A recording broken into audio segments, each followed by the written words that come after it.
The U's Valiant drifted slowly through the asteroid field, like a wounded animal looking for shelter. Commander Jake Morrison stood on the bridge watching the massive space rocks float past his ship. His brown eyes stayed calm, even though he knew they were in serious trouble. The ship had taken damage while trying to navigate through the dangerous field, and now their engines were barely working. Amy Rodriguez sat at her station monitoring the communication channels. She was 26 years old with short black hair and quick fingers that moved across her controls. A silence in space felt heavy around them. No distress signals were getting through, and no rescue ships were coming their way. They were alone in this remote part of space where few ships ever traveled. Chris Palmer bent over his navigation console, checking their position again and again. The young officer had joined the crew only 6 months ago, but he already knew how bad their situation was. They were deep in contested space where pirates and raiders often hunted for easy targets.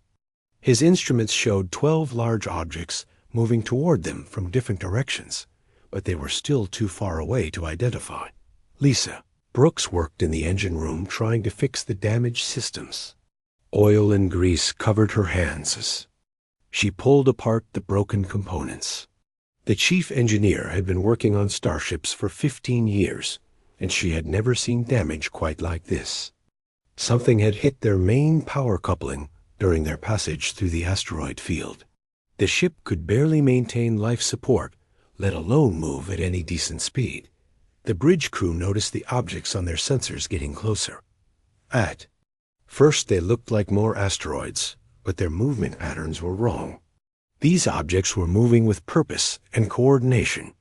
Jake felt his stomach tighten as he realized what they were seeing. 12 alien warships had surrounded them. While they were focused on their repairs, Danny Carter came up from the lower decks to report on the crew. The security chief was a big man with scarred hands who had served on military vessels before joining the exploration service. He told Jake that all 43 crew members were at their stations and ready for whatever might happen. The crew knew they were in danger, but they trusted their commander to find a way out. Helen Murphy finished securing her medical bay and came to the bridge. The ship's doctor was a quiet woman who rarely spoke unless she had something important to say. She looked at the tactical display showing the alien ships and shook her head slowly. Even with her limited military knowledge, she could see they were completely outnumbered and outgunned. The alien ships moved closer until their hulls became visible on the main screen. They were Zephyrian vessels with dark metal hulls and strange weapon arrays that glowed with purple energy. Jake had heard stories about these raiders who captured human ships and sold the crews as slaves to mining operations in distant systems. They were known for their cruelty and their complete lack of mercy toward other species. Pete Johnson tried to establish communication with the alien fleet. The communications officer was nervous, but he kept his voice steady as he sent out standard diplomatic messages. The response came back in broken human speech that sounded harsh and threatening. The alien commander demanded immediate surrender and warned that any resistance would result in the destruction of their ship. Tony Martinez came running onto the bridge with bad news from the engineering section. The young specialist reported that their weapon systems were completely offline and their shields were down to emergency power only. The mining equipment they carried was working fine, but it was not designed for combat against military vessels. They had no way to fight back against 12 warships.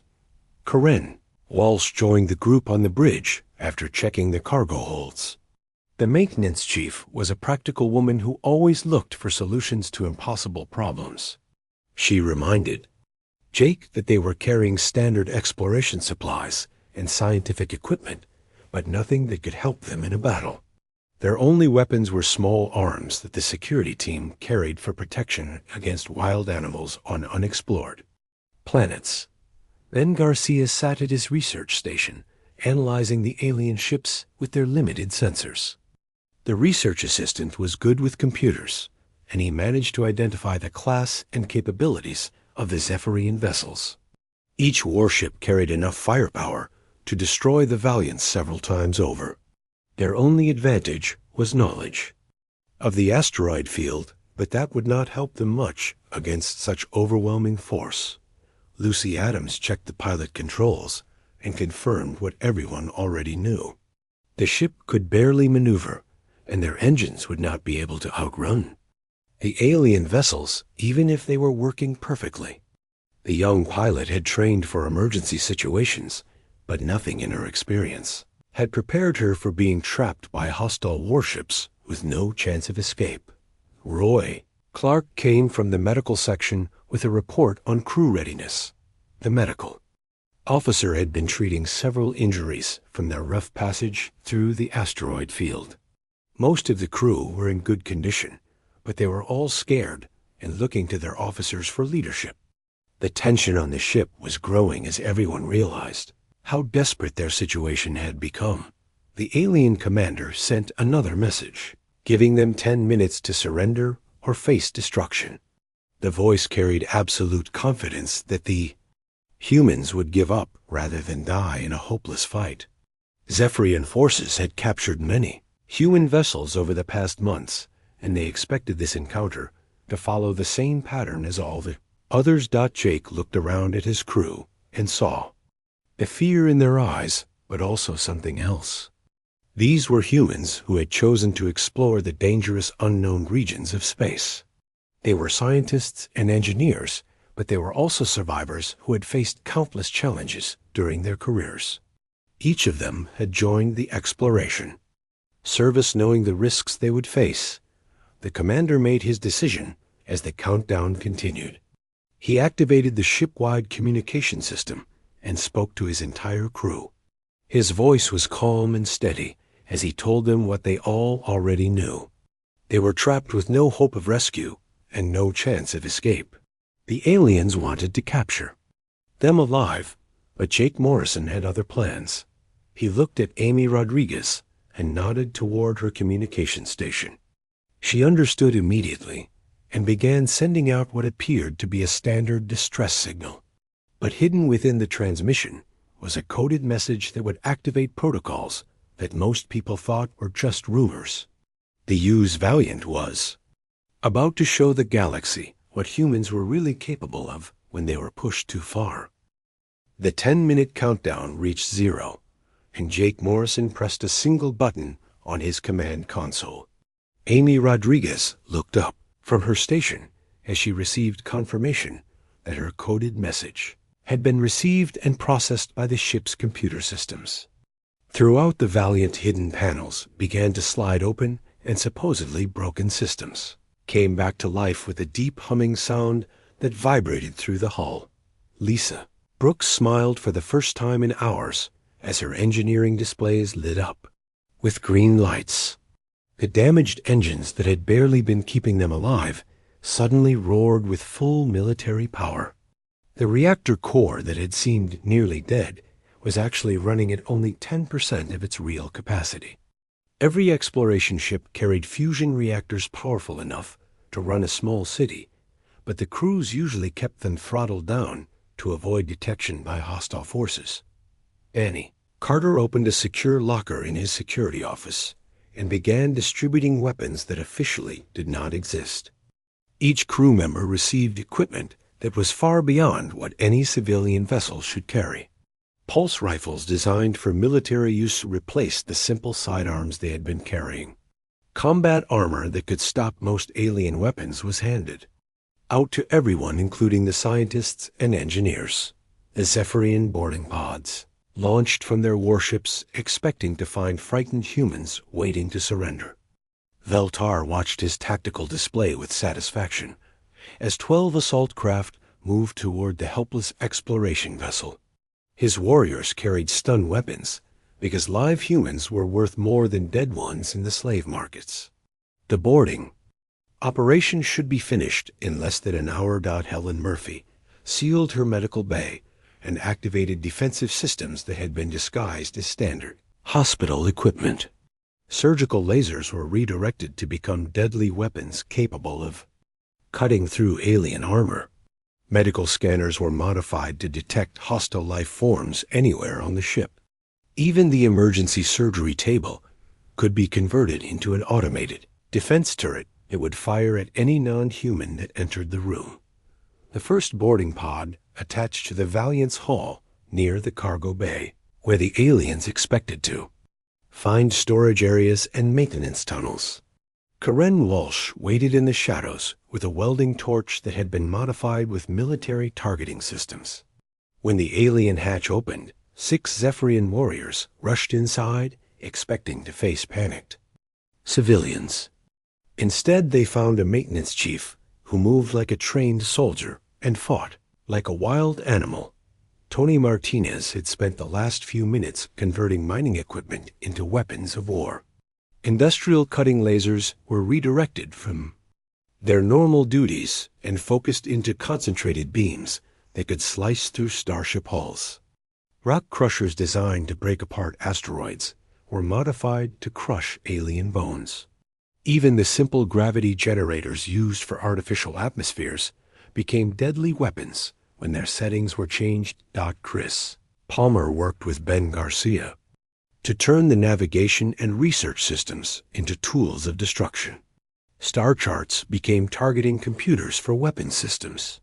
Geological scanners that studied rock formations were converted to analyze alien ship hulls and find weak points.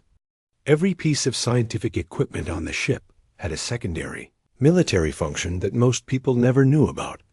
The second boarding pod tried to attach near the bridge, but Lucy Adams was ready for them. The young pilot had activated the ship's maneuvering thrusters and was using them to ram the small craft against nearby asteroids.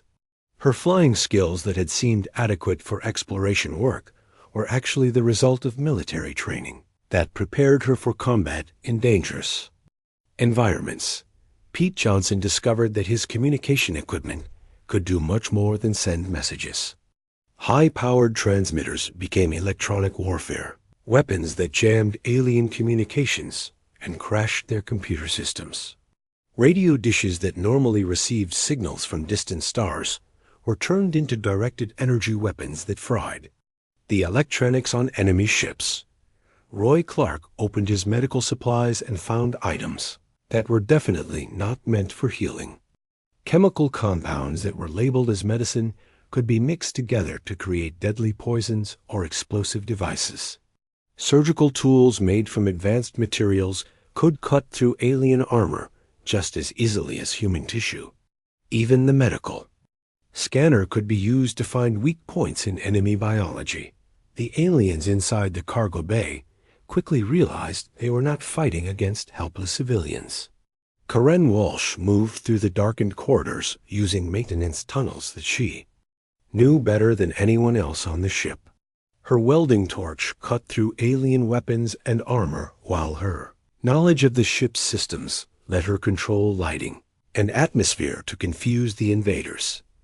Danny Carter led a team of crew members who fought with a coordination that shocked the Zephyrian warriors.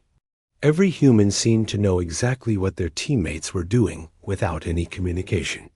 They used the ship's layout to their advantage and turned every corridor into a killing zone. The aliens had expected to face scared scientists, but instead they found professional soldiers disguised as explorers.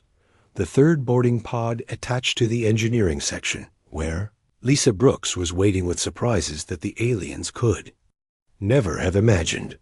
Power conduits became electric weapons that could fry anyone who touched them. Coolant systems were turned into chemical weapons that filled corridors with toxic gases. Even the waste disposal systems became traps that could crush or poison unwary invaders. Valtar watched his tactical display with growing confusion as his boarding teams stopped reporting successful captures. The communication channels were filled with panicked voices describing weapons and defenses that should not exist on a civilian vessel. His warriors were trained to fight other military forces, but they had no experience dealing with humans, who fought like cornered animals using every possible tool as a weapon. Helen Murphy coordinated the medical response, but she was not just treating wounded crew members. Her knowledge of Zephyrian biology let her create targeted biological weapons that would affect only the alien invaders. Pathogens that were harmless to humans became deadly diseases when they encountered Zephyrian immune systems. The medical bay became a chemical warfare laboratory disguised as a hospital. Jake Morrison stood on his bridge, watching the battle unfold throughout his ship. Every crew member was fighting with skills and equipment that revealed their true nature. The U's Valiant was not just an exploration vessel filled with peaceful scientists. It was a military ship crewed by soldiers who had been pretending to be civilians until someone made the mistake of threatening them. A transformation was complete, and the Zephyrians were about to learn why humans had survived long enough to reach the stars. They were not the helpless prey that the aliens had expected to capture. They were predators who had been hiding their true nature until the moment when they needed to fight for their lives. The cargo bay became a nightmare for the Zephyrian warriors, as Karen Walsh turned every piece of equipment into a weapon. She activated the automated loading systems that normally moved supplies around the ship, but now they grabbed alien invaders and crushed them against the walls.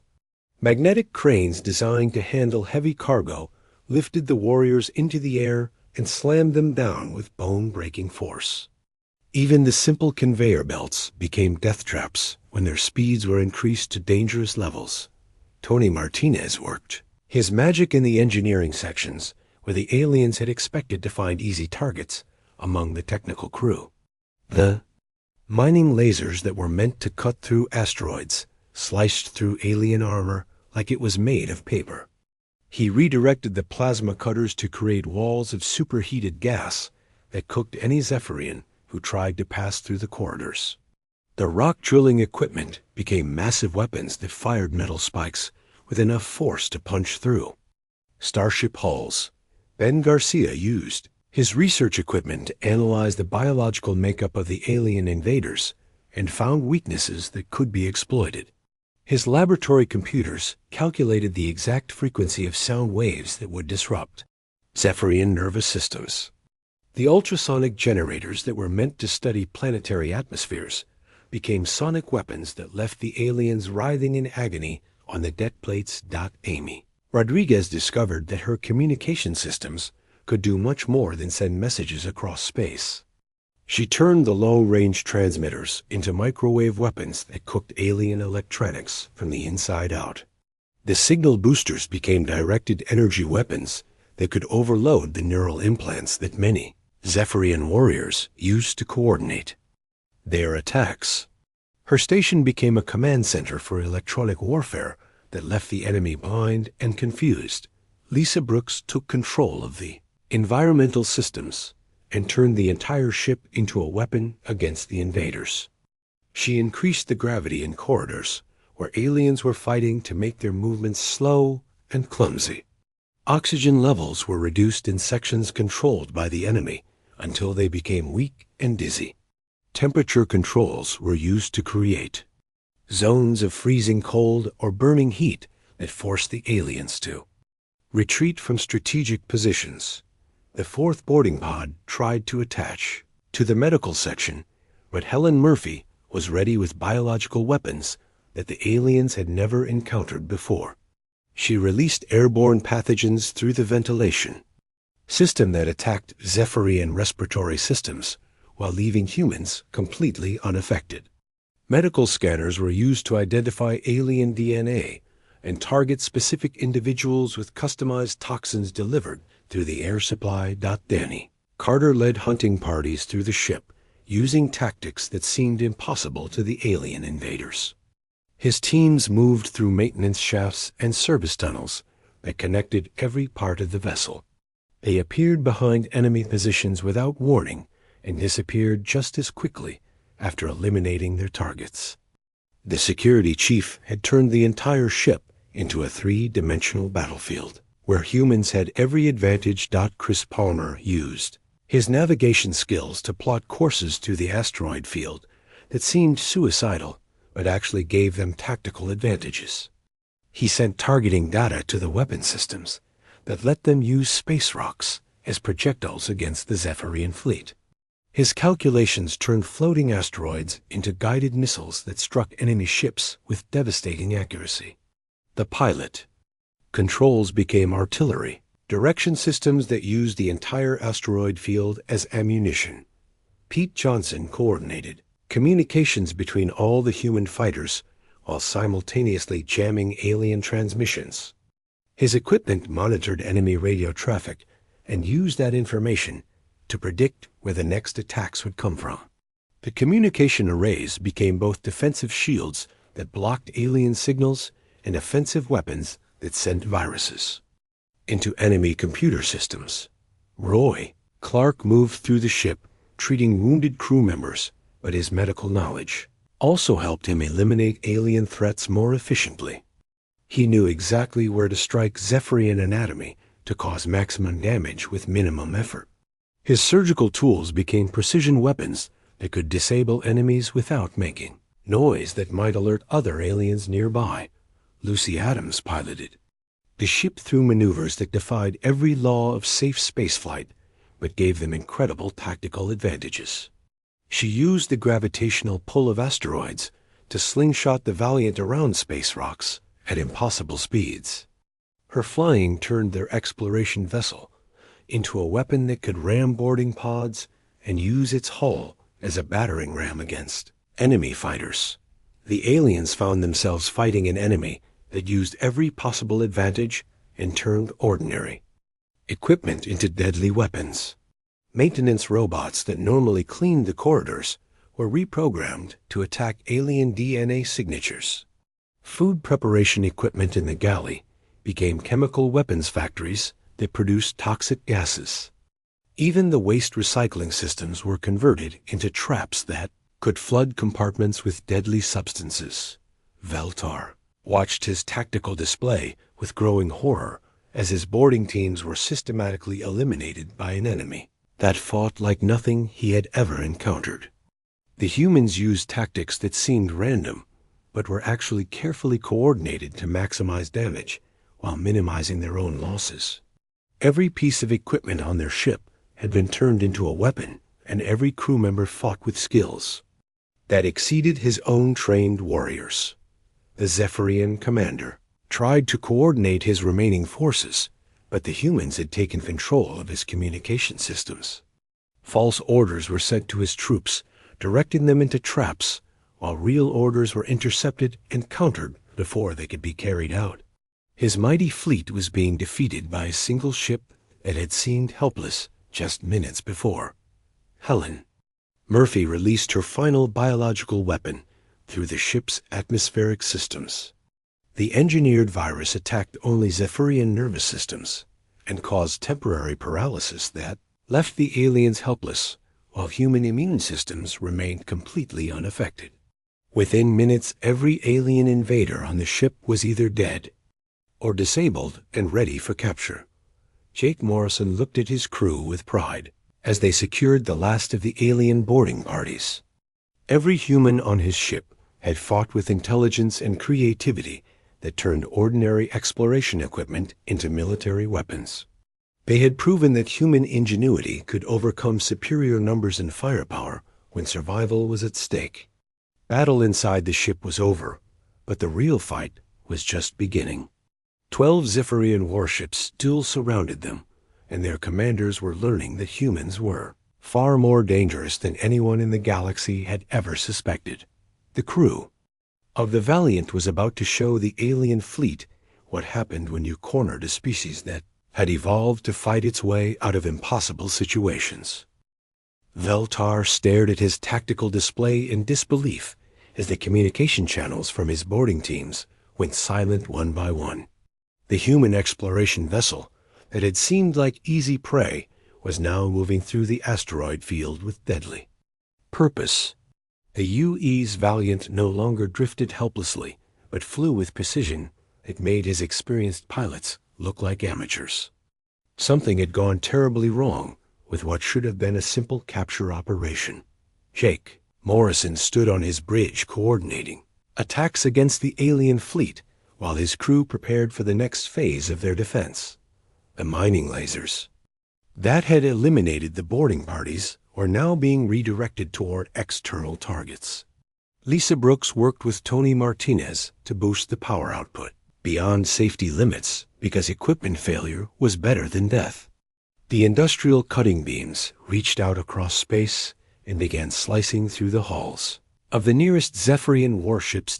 Danny Carter led the first human boarding party as they launched toward a damaged alien vessel using modified escape pods.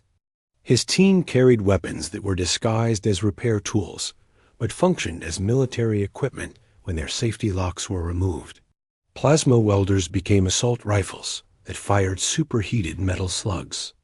Magnetic grapples designed for ship maintenance turned into weapons that could tear through alien armor and drag enemies into space.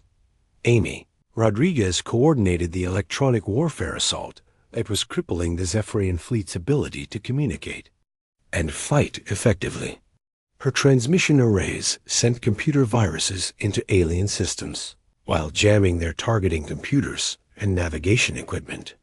The communications officer had turned her peaceful exploration vessel into a command ship that controlled the entire battle through superior technology and human creativity. The first alien warship to fall was destroyed when Chris Palmer used the asteroid field as a weapon system. His navigation computers calculated the exact trajectory needed to send a massive space rock into the enemy vessel at devastating speed. The Zephyrian ship exploded in a ball of fire that lit up the darkness and showed the other alien commanders that their prey had become the hunter.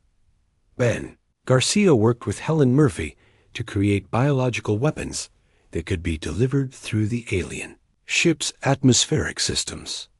Their research equipment analyzed captured air samples from the boarding pods and identified the exact chemical composition that Zephyrian warriors needed to survive. Modified atmospheric processors began releasing toxins that were harmless to humans but deadly to alien respiratory systems. Pete Johnson discovered that the alien communication systems used frequencies that could be hijacked and controlled by human equipment. He began sending false orders to the Zephyrian fleet that directed their ships into positions where they could be easily targeted. Enemy vessels turned on each other as confusion spread through their ranks and their coordination collapsed under the assault of human electronic warfare. Lucy Adams piloted the Valiant through maneuvers that used the gravitational fields of asteroids to accelerate beyond normal engine limits. Her flying skills let the exploration vessel move faster than military fighters while using space rocks as shields against enemy weapons. The young pilot had turned basic physics into a tactical advantage that gave them speed and protection against superior numbers. Roy Clark treated the wounded crew members while simultaneously interrogating captured Zephyrian prisoners with medical techniques that extracted information without causing permanent damage. His knowledge of alien biology let him identify pressure points and nerve clusters that could cause intense pain but leave no lasting injuries. The medical officer had become an intelligence specialist who gathered data about enemy fleet positions and capabilities. Corinne Walsh led teams through the ship's exterior using magnetic boots and safety lines to place explosive charges on approaching enemy vessels. Her maintenance crews moved across the hull like trained commandos using their knowledge of ship construction to identify weak points in alien armor. Welding equipment became demolition tools that could breach enemy hulls and disable critical systems. The second Zephyrian warship was captured when Danny Carter's boarding party overwhelmed its crew using tactics that the aliens had never encountered. The humans fought with coordination that seemed impossible for such a small group, but was actually the result of years of training together. Every crew member knew exactly what their teammates would do in any situation, and they moved like parts of a single organism. Tony Martinez quickly reprogrammed the captured alien vessel systems to serve human purposes while Lisa Brooks worked to understand their technology. The Zephyrian weapons were crude compared to human equipment, but they had raw power that could be useful when properly directed. Within minutes, the captured warship was firing on its former allies under human control. The asteroid field that was supposed to trap the humans became a graveyard for the Zephyrian fleet as more ships fell to the coordinated assault. Helen Murphy's biological weapons were spreading through the alien vessels, while Amy Rodriguez's electronic warfare systems crashed their computers and disabled their weapons. The humans were fighting a battle on multiple levels that the aliens could not comprehend or counter. Veltar tried desperately to coordinate his remaining ships, but every order he gave was intercepted and countered by the human communication systems. His fleet was being destroyed by an enemy that used science and technology as weapons while fighting with a ferocity that seemed impossible for a peaceful species. 3 more warships exploded as their hulls were torn apart by modified mining. Equipment. Ben Garcia announced that he had identified the location of the Zephyrian command ship by analyzing communication patterns and energy signatures. Chris Palmer immediately began plotting an attack course that would use asteroid impacts to disable the vessel's engines while the main weapons focused on its defensive systems. The research team had become tactical analysts who could predict enemy movements and find vulnerabilities. Jake Morrison realized that his crew had moved beyond simple survival and was now actively hunting the alien fleet. Every human on the ship was fighting with skills and determination that exceeded anything the Zephyrians had expected to encounter. The exploration vessel had become a warship crewed by soldiers who used intelligence and creativity to overcome superior firepower. The battle was turning in favor of the humans, as more alien ships were destroyed or captured by crews who refused to accept defeat. The Zephyrian raiders had made the mistake of attacking a species that had learned to survive by turning everything around them into weapons. They were about to discover why humans had earned their place among the stars through determination rather than military conquest. The last 3 Zephyrian warships tried to flee as their fleet was systematically destroyed around them, but Jake Morrison was not finished sending his message to the galaxy. He opened a communication channel to the surviving alien vessels, and his voice carried across space with the calm authority of someone who had just proven that humans were not the helpless prey that everyone believed them to be. The commander did not threaten or boast about his victory, but simply stated facts that would haunt the alien survivors for the rest of their lives. The U.S. Valiant was one ship with 43 crew members operating far from human space, with no backup or support from military forces. If a single exploration vessel could destroy most of a Zephyrian raiding fleet, then the aliens should consider what would happen if they faced an actual human military response. Jake's words were spoken quietly, but they carried the weight of absolute truth that chilled every alien who heard them. Amy Rodriguez worked with Pete Johnson to broadcast the entire battle to every human vessel within 50 light years, using communication arrays that had been converted into the most powerful transmitters in known space. The message was clear and simple, but it would change how every species in the galaxy viewed humanity. Humans might explore peacefully and conduct scientific research, but they were not defenseless victims waiting to be captured and enslaved. Veltar listened to the human commander's words while watching his mighty fleet burn in the darkness of space. 9 of his 12 warships had been destroyed or captured by an enemy that fought with weapons made from mining equipment and scientific instruments. His warriors were dead or prisoners, and his reputation as a successful raider was ruined forever.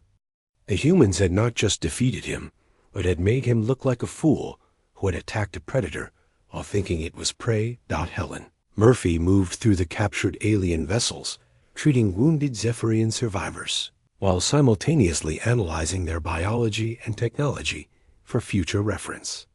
Her medical knowledge let her keep the prisoners alive and healthy, while her scientific training helped her understand how their weapons and equipment functioned. The doctor had become both a healer and a researcher who gathered intelligence that would protect other human ships from similar attacks. Danny Carter interrogated the alien prisoners with clinical efficiency that extracted valuable information about Zephyrian military capabilities and raiding patterns. His security training included techniques for gathering intelligence from hostile forces without causing permanent damage. The captured aliens provided details about their bases and supply lines that would help human forces track down other raiding fleets. Lisa, Brooks, and Tony Martinez worked together to understand the alien technology they had captured from the destroyed warships. The Zephyrian weapons were built for raw power rather than efficiency, but they used materials and energy sources that could be useful for human purposes. The engineering team was already designing improvements that would make human ships even more dangerous to potential attackers. Ben Garcia compiled a complete analysis of Zephyrian tactics and capabilities based on data gathered during the battle. His research equipment had recorded every aspect of the alien attack, from their boarding procedures to their communication protocols. The information would be shared with other human vessels so they could be prepared if they encountered similar threats in the future. Roy Clark treated the few human crew members who had been injured during the fighting while documenting the medical techniques that had been used against the alien invaders. His report would help other medical officers develop countermeasures against Zephyrian biological weapons and create more effective treatments for injuries caused by alien technology. Chris Palmer plotted a course toward human space that would take them past several shipping lanes where other vessels might encounter Zephyrian raiders. The navigation officer wanted to make sure that word of their victory spread quickly through the civilian fleet so other crews would know that humans were capable of fighting back against alien attacks. The asteroid field had become a monument to human determination that would be remembered for generations. Corinne Walsh supervised repair teams that were restoring the Valiant to full operational status using both human and captured alien technology. Her maintenance crews had proven that they could fight as effectively as trained soldiers, but they were also skilled engineers who could adapt enemy equipment for human use. The ship would return to human space stronger than it had been when it left. Lucy Adams continued to pilot the vessel through the asteroid field with skills that impressed even the captured alien prisoners. Her flying demonstrated that human pilots could outmaneuver enemy fighters even when using ships that were not designed for combat. The young pilot had become a symbol of human adaptability and resourcefulness under pressure. The surviving Zephyrian ships finally escaped to hyperspace, carrying news that would spread throughout the galaxy like wildfire. The story of how a single human exploration vessel had destroyed an entire raiding fleet would be told and retold until it became legend. Every species would learn that humans were not the peaceful scientists they appeared to be, but survivors who carried the weapons and skills of warriors wherever they went. Jake Morrison looked around his bridge at the crew, who had just changed the balance of power in their region of space. Every human on the ship had fought with courage and intelligence that proved their species deserved respect rather than predation. They had shown the galaxy that humans might conduct peaceful exploration and scientific research, but they were also capable of devastating violence when threatened. The U's Valiant limped toward human space, carrying captured alien technology and prisoners who would provide intelligence about enemy capabilities and intentions. The crew had accomplished more than survival against overwhelming odds. They had sent a message that would be heard across the galaxy and remembered by every species that might consider attacking human vessels in the future. The battle in the asteroid field had lasted less than 4 hours, but its effects would be felt for decades. As word spread that humans were not helpless prey, but dangerous predators who used science and technology as weapons. The crew of the Valiant had proven that sometimes the most deadly enemy is the one that does not look dangerous until it is too late to escape. Amy Rodriguez sent one final transmission as they left the asteroid field behind. Her message was broadcast on all frequencies to ensure that every species in the region would receive it. The words were simple, but carried absolute authority, backed by the wreckage of 9 alien warships. Humans wanted peace, but they were prepared for war, and any species that chose to test their resolve would face the same fate as the Zephyrian raiding fleet.